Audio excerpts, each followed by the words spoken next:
하나님 감사합니다. 우리 하나님 예배하고자 모였습니다. 또 주님 앞에 나아가고자 모였습니다. 또한 하나님이 나의 주님 되심을 고백하고자 모였습니다. 하나님, 우리 예배를 받아 주시옵소서. 우리의 믿음의 고백을 받아 주시옵소서. 예배를 통해서, 이 시간을 통해서 주님 만나게 하여 주시옵시고, 우리 영이 회복될 수 있도록 도와주시고, 진실한 믿음의 구원받은 백성이 되게 하여 주옵소서. 주님 홀로 영광 받아 주시옵소서. 이 시간 우리에게 말씀하여 주소서. 종이 듣기를 원합니다. 주의 음성을 듣고 그 말씀이 내 말씀이 될 수 있도록 역사하여 주시옵소서. 예수 그리스도의 이름으로 감사하며 기도합니다. 아멘. 우리 암송구절, 지난주 암송구절 우리 한번 읽어보고요. 좀 길죠? 좀 길지만 한번 읽어보고 그다음 우리 암송을 한번 해볼까요? 시작.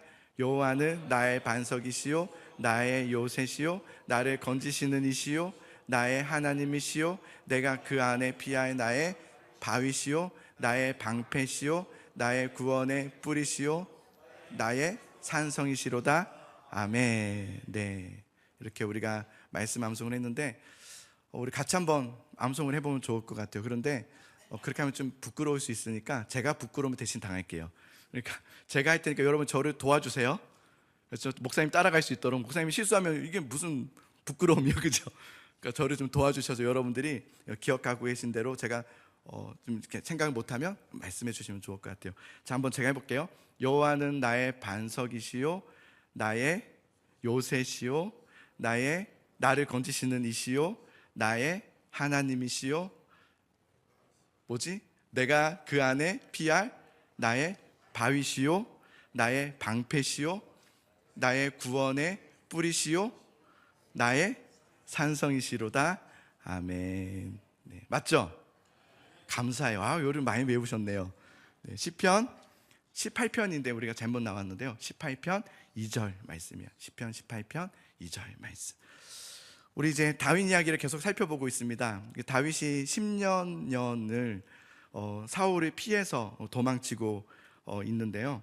여러 번의 그래도 사울을 죽이고 이 도망자의 이 삶을 좀 청산할 수 있는, 멈출 수 있는 기회가 있었지만 다윗의 마음에는 어떤 마음이 있었냐면 하나님이 인도해 주실 것이다. 그러니까 내가 이것을 손대지 말자. 하나님의 인도하심이 있으니까 하나님의 때를 기다리자라는 마음으로 사울을 죽이지 않아요. 그래서 하나님을 기다리죠. 하나님이 하실 것이다. 하나님이 인도하실 거야. 그래서 믿음의 길로 갑니다. 그런데 벌써 10년이나 지났어요. 아무 일도 일어나지 않았고 믿음으로 주님을 붙들고 왔지만 변화되는 이들이 없었어요. 나아짐이 없었어요. 오히려 사울은요, 자신을 죽이려는 그 기세가 더 등등해졌고, 사울도 이제 끝내야 되거든요. 그러니까 더 군사를 더 일으켜서 자신을 죽이려는 것을 보게 되었어요. 이에 다윗의 마음이 지난주에 우리 살펴봤던 것처럼 생각하기를, 나 이러다가 언젠가는 사울에게는 잡혀서 죽는 것은 시간 문제다. 이렇게 계속 피할 수는 없는 거죠. 그런 생각이 든 거예요. 내가 그래서 저 블레셋 땅, 가면 안 되는 땅이지만 저 블레셋은 하나님의 적대 국가고 이스라엘의 원수 나라 아닙니까? 이스라엘의 왕이 될 사람이 블레셋에 가는 것은 안 되지만 내가 이렇게 하다가는 이렇게 정말 하나님만 의지하고 가다가는 결국은 사울에겐 죽을 수도 있겠다 그런 생각이 든 거죠. 그런 생각에 압도되기 시작했어요. 마음이 압도된 거죠. 여러분 그럴 때가 있죠. 마음이 하지 않아야 될 생각이 압도되기 시작한 거예요. 그러면서 잘못된 판단으로 하면 안 되지만 어쩔 수 없이 블레셋으로 망명하게 돼요. 그냥 몸을 피한 것이 아니라 망명한 거죠. 망명하게 돼요. 다윗은 믿음보다는 지금의 그래도 오래된 이 현실의 문제를 더 많이 생각한 거예요. 잘못된 선택이죠. 그런데 성경은, 우리가 지난주도 살펴봤지만 성경은 다윗의 잘못된 이런 선택에도 불구하고 하나님은 하나님의 계획과 뜻을 결국은 이루어 내신다는 것을 보여주고 있어요. 그래서 다윗이 블레셋으로 망명할 때에 아기스 왕이 환영해 주게 하고요, 환영해 주고, 그리고 신임도 얻고요, 그리고 시글락이라는 땅도 받게 하시고요, 그리고 원수였던 아말렉도 이기게 하시고요. 그러니까 분명히 다윗이 지금 잘못된 선택을 하면서 어쩔 수 없어서 자신의 그 두려움에 따라서 가고 있지만, 그런 잘못됨 속에서도 하나님은 하나님의 뜻을 이루고 계신다는 것을 보여주고 있다는 것을 우리가 살펴봤어요. 그러니까 우리가 이걸 보면서, 야, 그러니까 내가 마음대로 해도 되고 내가 하고 싶은 대로 해도 하나님께서 다 도와주시고 이렇게 뒤처리도 해주시고 그래도 괜찮다고 하시는 거구나라는 말이 아니라, 그렇게 이해하시면 안 된다고 그랬어요. 그게 아니라 하나님은 우리의 연약함과 우리의 잘못됨과 우리의 실수가 있지만 그 안에서도 하나님은 선을 이루시고, 우리의 잘못됨도 하나님은 선을 이루실 수 있는 분이시고, 우리의 잘못됨 속에서도 하나님은 피할 길이 되시며, 하나님은 하나님의 선하신 뜻을 결국은 이루어내시는 하나님에 대한 이야기를 보여주는 것이라 말씀했어요. 그러니까 우리에게 뭘 의지하라는 거예요? 하나님을 의지하라는 거예요. 상황을 자꾸 보면서 상황에 따라서 가려고 하지 말고, 어느 정도 갔다 할지라도 거기서 바로 멈추세요. 멈추고 하나님께 돌아오라는 거예요. 하나님을 의지하라는 거죠. 하나님을 두려워하라는 거잖아요. 이런 글이 있어서 제가 이렇게 준비해 왔는데 한번 들어보세요. 하나님을 두려워하면 세상의 것이 두렵지 않고, 하나님을 두려워하지 않을 때 세상의 것이 두려워진다. 되게 귀한 말이죠. 우리가 여러분 무엇을 두려워하느냐예요. 하나님을 두려워하느냐, 세상을 두려워하느냐. 하나님을 두려워하면 세상의 것이 두렵지 않게 돼요. 근데 하나님을 두려워하지 않을 때 세상 것이 두려워지기 시작하면서 잘못된 길을 계속 가기 시작하죠. 다윗은 지금 상황을 두려워했어요. 하나님을 두려워하기보다는 상황을 두려워했어요. 그래서 어쩔 수 없는 길로 가요. 근데 우리가 살펴봤듯이 그 길은 결국은 다윗에게 무엇을 건네줍니까? 절망을 건네줘요. 지금 당장은 괜찮은 것 같고, 지금 당장은 내 기분이 좀 풀리는 것 같고, 지금 당장은 좀 나아지는 것 같지만 아니에요. 그 잘못된 것이 쌓이면요, 나에게 결국 절망을 줍니다. 무엇을 쌓느냐가 중요하다 생각이 들어요. 어느 날 블레셋 아기스 왕이 다윗을 부릅니다. 굉장히 이뻐하죠. 이제 다윗을. 다윗 왔어. 난 너가 너무 좋아. 보고만 있어도 너무 좋아. 그러면서 하는 말이, 나 이번에 이스라엘 칠 건데 같이 가자. 이렇게 말해요. 앞으로 차기 이스라엘 왕이 돼, 다윗에게. 왜냐면 블레셋 아기스 왕의 마음에는 다윗이 내 편이 됐다고 생각했던 거예요. 어쩌면 이런 생각도 들었어요. 왜 다윗이 600명의 군사를 데리고 망명할 때 블레셋의 아기스 왕은 그를 환영했을까? 어쩌면 블레셋 마음에는 생각이 있었던 것 같아요. 다윗이 만약에 우리 편이 아니라면 죽일 것이지만, 만약에 다윗 같은 대단한 장수가, 왕이 될 상, 아주 대단한 사람 아닙니까? 그 사람이 군대를 이끌고 왔는데 우리 편이 돼준다면 우리 블레셋에게는 좋을 수밖에 없습니다. 그걸 한번 체크해 봤던 것 같아요. 그런데 다윗은 확실히 블레셋을 위해서 살고 있는 것처럼 보여주고 있거든요. 그렇게 이제 우리 이스라엘을 치자, 마지막 테스트일 수도 있어요. 근데 거기에서 다윗이 아니요라고 말할 수가 없는 거예요. 이미 쌓아왔던 어쩔 수 없는 힘이 너무 많다 보니까, 여기서 만약에 내가 사실은 하면서 말하면 그 자리에서 바로 죽임을 당할 수도 있겠죠. 결국 다윗을 거부하지 못하고 블레셋과 함께 이스라엘을 치러 전쟁으로 나갑니다. 다윗은 상황을 두려워하고 있었죠. 여러분, 사람은요, 뭐든지 하루하루는 쌓는 삶이라 생각해요. 오늘 하루의 삶, 어제 하루의 삶도 뭔가가 쌓여졌겠죠. 좋은 것일 수도 있고 나쁜 것일 수도 있고. 어쨌든 우리의 하루하루의 삶은 참 귀한 것 같아요. 나름대로 열심히도 살고 있고. 근데 우리가 쌓았던 그 올린 탑을 무너뜨려야 된다면 무너뜨릴 수도 있어야 돼요. 아까워하지 말고, 내가 어쩔 수 없이 쌓아온 거지만 하나님이 그거 하지 마라, 그거 무너뜨려라 하면 무너뜨릴 수도 있어야 되는 거예요. 저는 운동을 굉장히 좋아하면서도 운동 선수를 매우 좋아합니다. 운동 선수를 좋아하는 정도가 아니라 좀 존경합니다. 특히 뭐 국가대표가 되었다, 아니면 뭐 상을 받았다, 뭐 1등을 했다, 뭐 2등을 했다, 뭐 어느 정도의 클래스에 올랐다, 그러면 저는 대단한 사람이라고 저는 기본적으로 보고 생각하고 봅니다. 왜냐하면 그 선수가, 운동선수 어떤 종목이든 상관없이 그 자리에 오르기까지는 얼마나 자기 패배와 자기 실패를 선택했겠습니까? 더 자고 싶고, 보통 새벽 5시에 이렇게 일어나더라고요. 매일마다. 추석 때에도 그렇게 일어난대요. 더 자고 싶고, 더 쉬고 싶고, 내일부터 하고 싶은 자기의 승리를 포기하는 거예요. 자기 승리를 포기하는 거죠. 그래서 더 자지 않기로 하고 일어나고, 더 쉬지 않기로 하고, 내일로 미루지 않기로 하는 그 매일의 자기 포기와 자기 실패와 자기 패배를 선택한 선택 때문에 저는 그 자리에까지 오를 수 있다고 생각해요.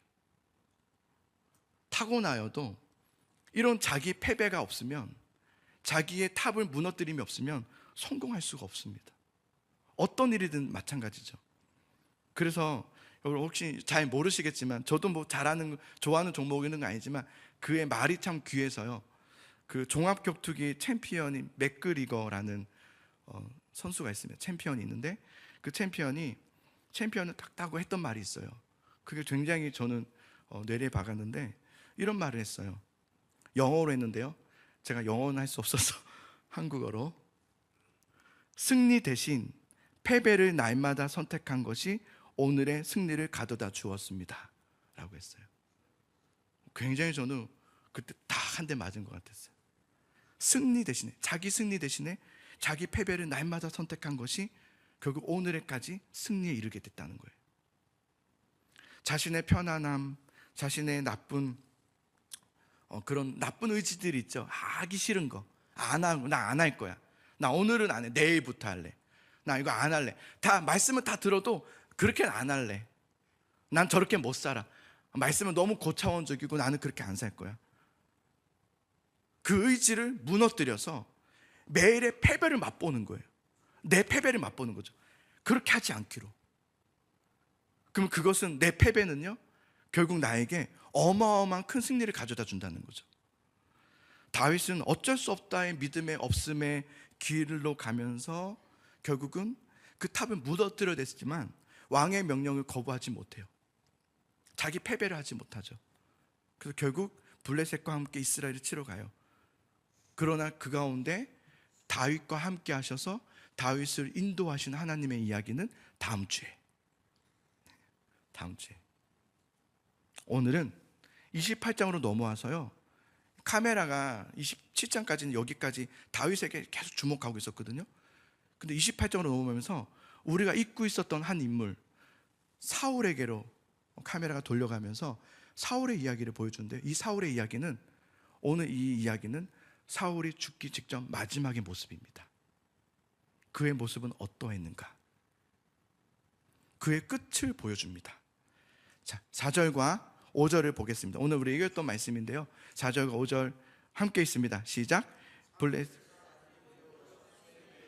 28장 4절과 5절. 블레셋 사람들이, 이거 맞죠? 네. 다 같이 잘못하셔가지고 이거 맞는 거죠? 네. 시작. 블레셋 사람들이 모여 수넴에 이르러 진침해 사울이 온 이스라엘을 모아 길보에 진쳤더니 사울이 블레셋 사람들의 군대를 보고 두려워서 그의 마음이 크게 떨린지라. 사울 왕이 지금 블레셋 군인들이 여기는 다윗도 들어가 있었겠죠? 거기 진을 이렇게 친 것을 보면서 이제 길보아에서 수넴을 마주보고 있는 거예요. 이렇게 서로 언덕에서 마주보고 있고, 그 중간에서 싸우려고 이제 준비하고 있는 거죠. 그것을 보면서 두려워서 크게 떨었다라고 하는데요, 얼핏 보면은 군대를 보고 두려워서라고 돼 있으니까, 군대를 보면서 두려웠구나 라고 볼 수도 있겠지만, 사울이 정말 두려워했던 이유가 있어요. 그것은 뭐냐면, 군대를 볼 때 한 큰 공백을 느꼈어요. 그 공백은 뭐냐면 사무엘 선지자의 공백이었어요. 사무엘 선지자가 없거든요. 사무엘이 죽었거든요. 3절을 봅시다. 자, 3절 있습니다. 시작. 사무엘이 죽었으므로 온 이스라엘이 그를 두고 슬피 울며 그의 고향 라마에 장사하였고 사울은 신접한 자와 박수를 그 땅에서 쫓아내었더라. 이 사무엘 선지자가 죽었다는 이야기는 이미 25장에서부터 나왔었던 이야기예요. 그러니까 그 전에 이미 시간이 좀 지난 일이죠. 이미 죽은 거예요. 그런데 지금 블레셋과의 전쟁, 이 전쟁은 블레셋이 지금 다윗과 함께 지금 이스라엘을 없애고자 하는 그런 군영의 진영이었거든요. 그것을 보았을 때 사무엘의 죽음에 대해서 다시 내 곁에 지금 사무엘이 없구나 라는 그 공백을 뼈저리게 느끼게 된 거예요. 사무엘 선지자는 사울 왕에게 누구였냐면 영적 지주였어요. 영적 멘토. 사울에게 기름을 부었던 선지자가 사무엘이었고요. 그리고 그가 어려울 때마다 언제든지 사무엘은 하나님의 뜻을 알려줬어요. 전쟁을 앞두고도 항상 사무엘은 사울에게 알려줬어요. 어떻게 하면 되는지, 하나님 뜻이 무엇인지를 알려줬던 아주 영적 지주, 영적 멘토였어요. 그런데 사무엘이 없어요. 죽었어요. 저는 문득 그런 생각이 들었어요. 지금까지는 사무엘을 찾진 않았어요, 사울이. 왜냐하면 지금 다윗 죽이느라고 또 자기 마음대로 하느라고 상관없었거든요. 근데 큰 봉변 앞에, 그리고 감지했지 않았을까 싶어요. 사울이 이 블레셋 진영을 봤을 때 뭔가 느낌이 쎄한 거죠. 사실 이 전쟁에서 죽거든요. 느낌이 쎄했어요. 사무엘이 없어요. 굉장히 두려운 마음이 밀려왔고요. 크게 떨었다 그랬어요. 이건 그냥 떨었다가 아니라 정말 완전 여러분 정말 큰 낙심, 정말 엄청난 그 스트레스를 딱 받았을 때 잠을 잘 수 없는, 정말 끙끙 앓게 되어지는 그런 상황을 말해요.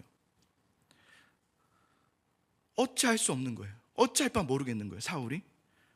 그래서 사울은 어떻게 하는지 아세요? 오늘 보면 하나님께 기도했다 이렇게 되어 있어요. 하나님께 기도했다. 그런데 성경이 여기에 대해서 뭐라고 말하냐면 다소 충격적일 수 있어요. 읽어봅시다. 6절의 말씀입니다. 읽습니다. 시작. 사울이 여호와께 묻자오되 여호와께서 꿈으로도 우림으로도 선지자라도 그에게 대답하지 아니하셨다.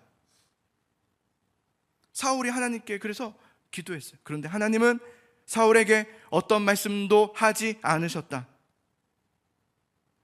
이게 무슨 말일까요? 그의 기도를 듣지 않으셨다. 기도를 듣지 않으셨다는 말은 그는 하나님과 아무 상관이 없었다는 말이에요. 그는 이미 하나님과 관계가 끊어져 있는 상태다. 이것은 처음부터예요. 그는 처음부터 하나님과 관계가 없었다는 것을 보여주는 겁니다. 지금까지 사울은 예배도 하고 제사도 하고 기도도 하고 다 했습니다. 그러나 그 해왔던 그것들은 다 종교 행위에 불과했다라는 것을 보여주는 겁니다. 그것을 어떻게 할 수 있냐고요?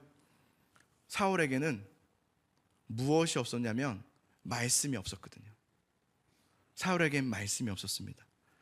사울에게는 어떻게 말씀이 없었을까?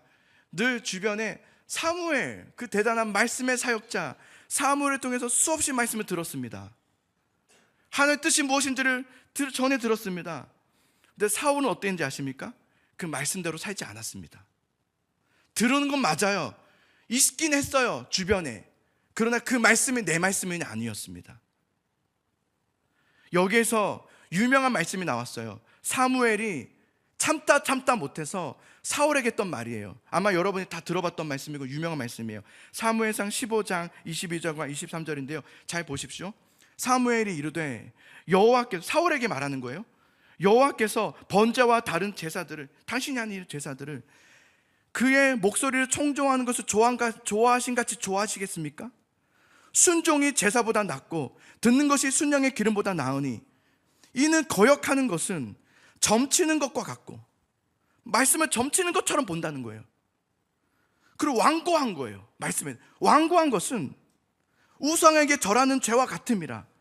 그래서 왕이 여호와의 말씀을 버렸으므로 여호와께서도 왕을 버려 왕이 되지 못하게 하셨나이다. 이게 사실 우리 너무 유명한 말씀이라서 막 찬양도 하고 그냥 막 하지만 굉장히 충격적인 말이에요. 사울에게 말하는 것, 당신에게 말씀이 없었습니다. 당신이 뭐 예배했다고요? 기도했다고요? 그것이 목소리를 청종하는 것보다 더 나은 예배라고 할 수 있습니까? 말씀, 사무엘을 통해서 진리된 말씀은 늘 있었습니다. 그러나 그것이 내 말씀이 되게 하진 못했습니다. 사울은 사울은 나에게 하신 하나님의 말씀, 하나님과 나 사이에서 하나님이 나에게 주신 그 말씀, 그 말씀으로 하나님과의 교제가 사울에게는 없었습니다.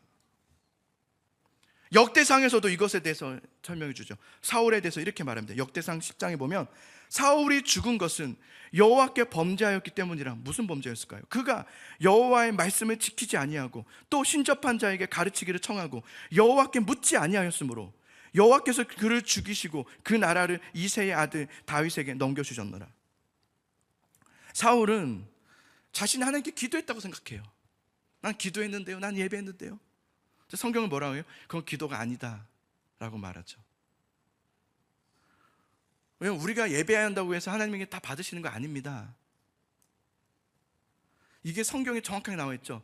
하나님께서 아벨의 예배는 받으셨지만 가인의 예배는 받지 않으셨습니다. 그 예배는요, 따로 드린 예배가 아니라 같이 드린 예배예요.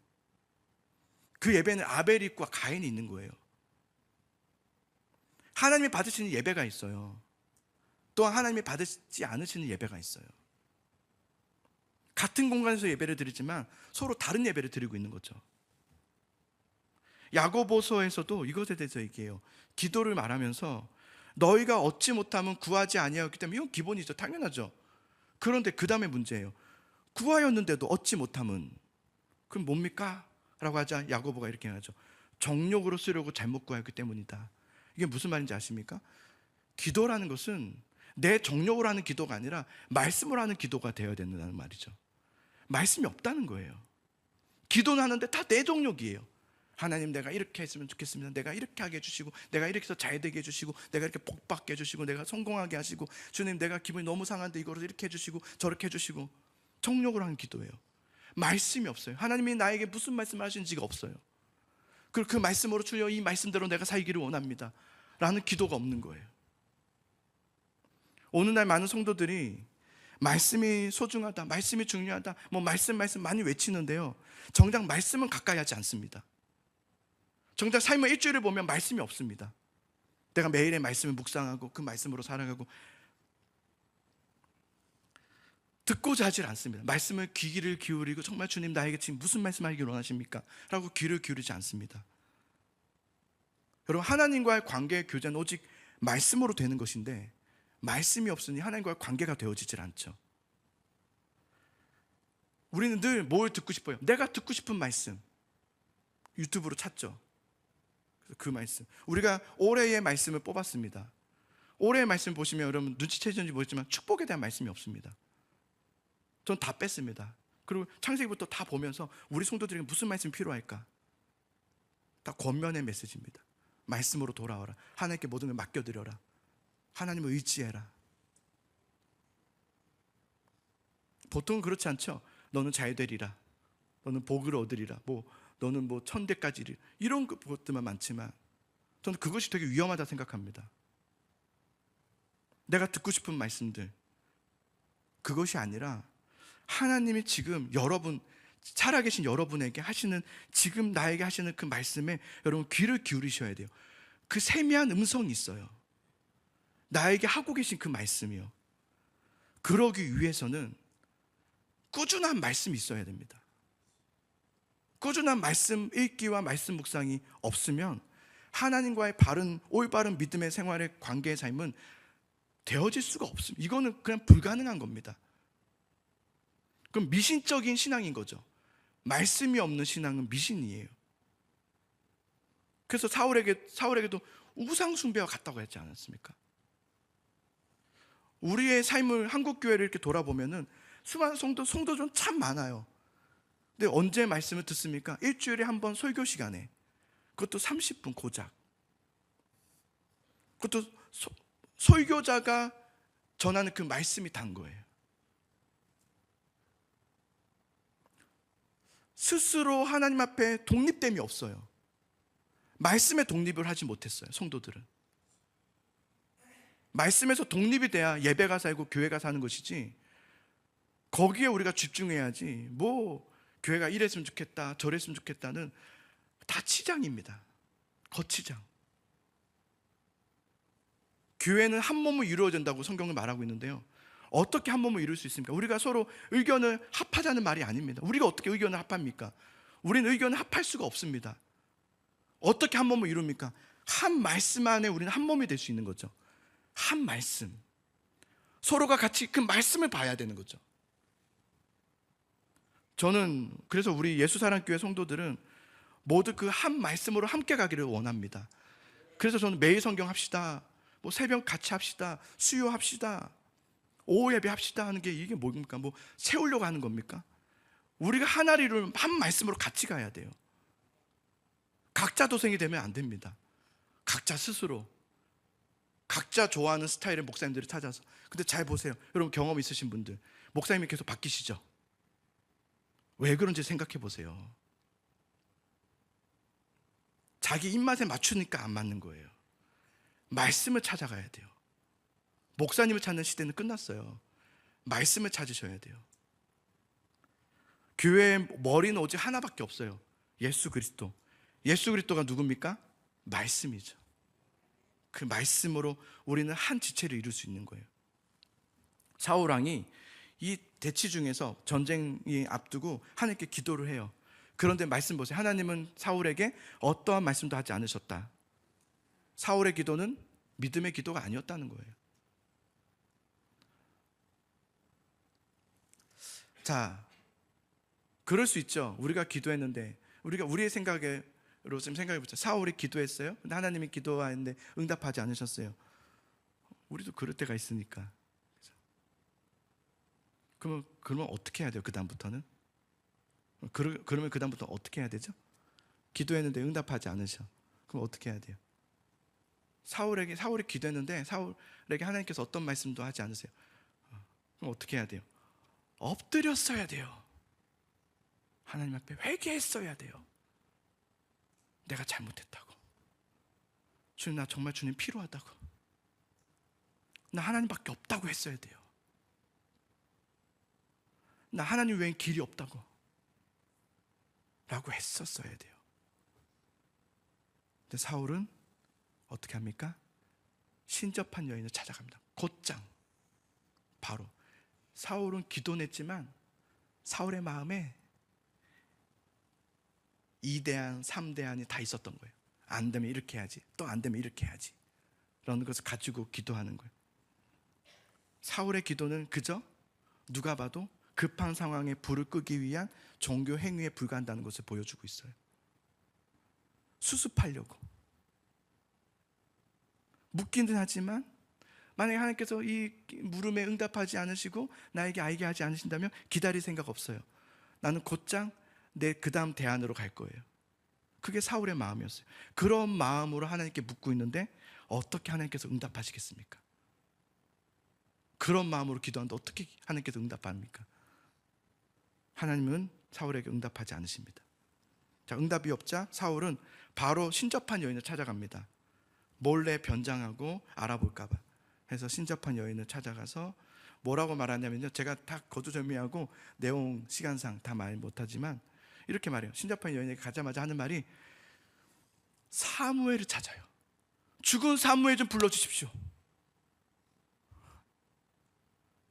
죽은 사무엘 좀 불러주십시오. 얼마나 어리석습니까? 사울은 지금 누구인지가 정확하게 드러나. 하나님의 사람이 아니었구나. 그는 하나님의 사람이 아니었던 거예요. 마음에 하나님이 없어요. 그냥 예전처럼 그 선지자 다시 불러주셔서 내가 어떻게 하면 되는지 그거 알고 싶어서, 그래서 기도했던 거예요. 그래서 죽은 사무엘을 또 불러요. 그런데 오늘 성경에 좀 약간 좀 이해하기 어려운 부분이 하나 나와요. 죽은 사무엘이 나옵니다.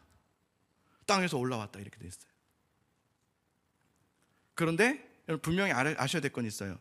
신접한 여인의 주술 행위는 나오지 않습니다. 그러니까 사울이 죽은 사무엘을 불러주십시오라고 하자마자 나옵니다.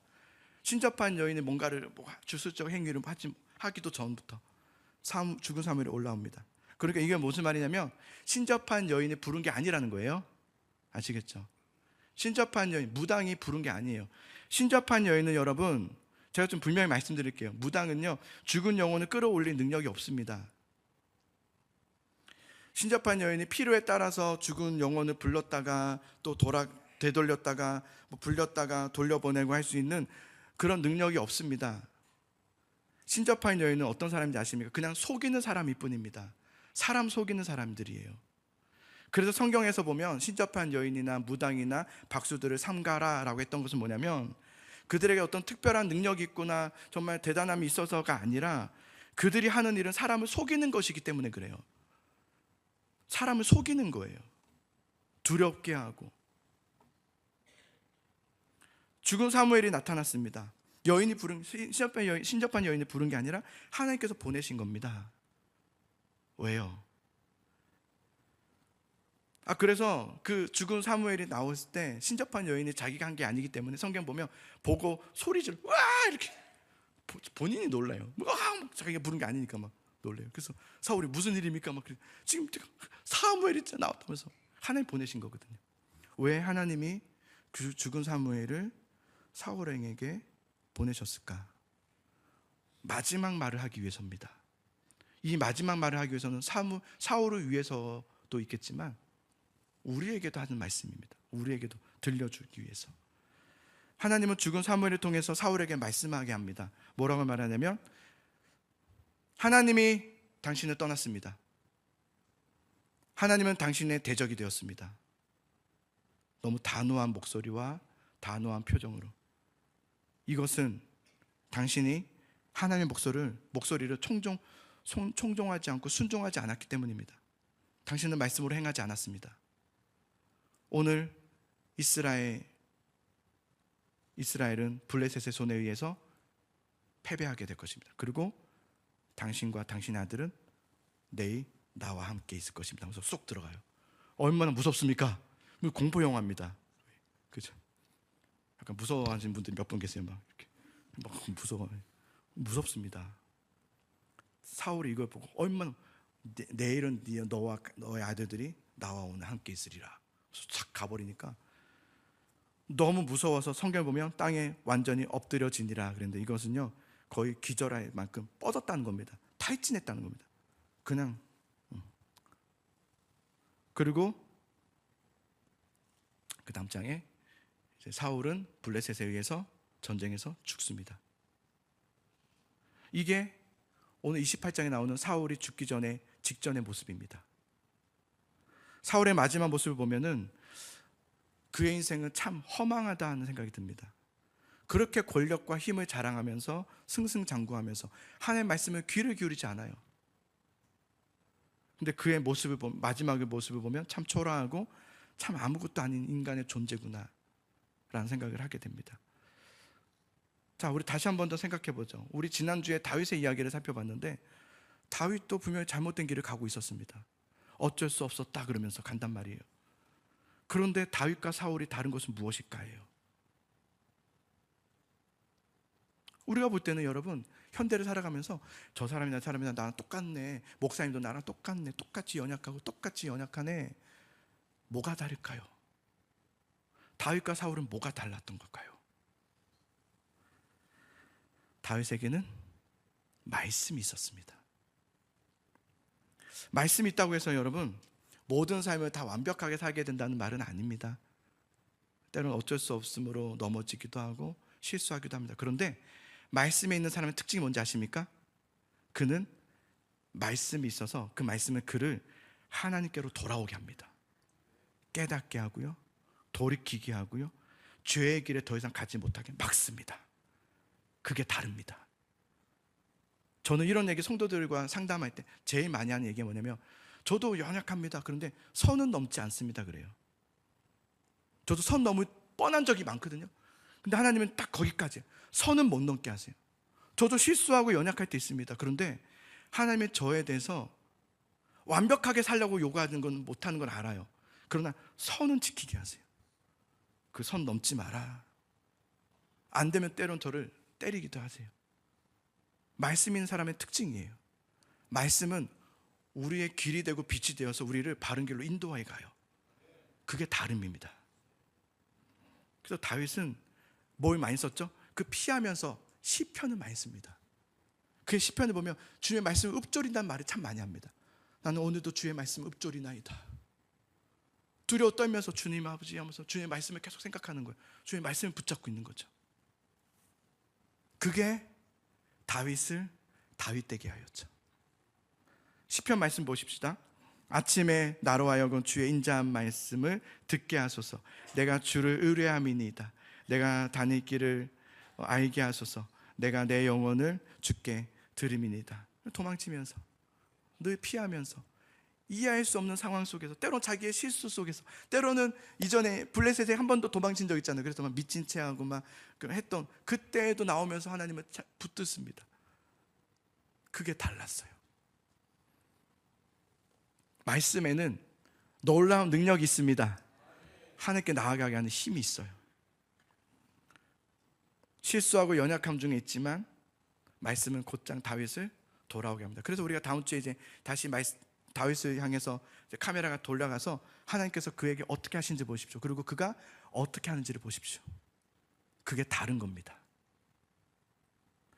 결국 하나님께로 돌아오게 하는 그 능력과 힘은 말씀에 있다는 것을 보게 돼요. 여러분, 말씀은요 단순한 위로의 글이 아니에요. 좋은 위로의 글귀가 아닙니다. 내 영혼을 붙잡고 하나님의 길로 나아가게 하는 힘과 능력인 줄 믿으시기 바랍니다. 그게 말씀에 힘이 있어요. 그리고 말씀은 하나님과 나 사이를 연결시켜주는 다리의 역할입니다. 말씀이 없이는 하나님을 만날 수 없습니다. 하나님과 교제할 수도 없습니다. 그러니 여러분에게 권면하고 도전합니다. 말씀의 자리로 나오십시오. 말씀의 자리로 나오시기 바랍니다. 네, 믿음의 사람들만 고백하시면 됩니다. 말씀의 자리로 나오시면 됩니다. 그리고 말씀에 목마름이 있기를 바라고요. 그 목마름은 반드시 믿음의 자녀들에게 승리를 가져다 줄 것입니다. 믿음으로 함께 나갑시다. 네, 우리 이 땅의 황폐함과 이 땅의 황무함을 우리는 보게 되는데, 저는 이것 때문이다 저것 때문이다 뉴스에서 하도 많이 이야기하지만 저는 말씀의 부재 때문이라고 생각합니다. 교회도 많고 유튜브에는 수없이 좋은 목사님들의 말씀이 많지만 그게 문제가 아니라 성도들에게 말씀이 없습니다. 말씀의 부재, 그게 이 땅의 황무함의 이유라고 생각해요. 저는 우리 예수사랑교회가 이 말씀이 회복될 수 있기를 간절히 소망합니다. 말씀의 부흥이 정말 일어나기를 바라요. 늦지 않았습니다. 지금부터 여러분 할 수 있습니다. 지금부터 하나님께서 은혜를 주실 겁니다.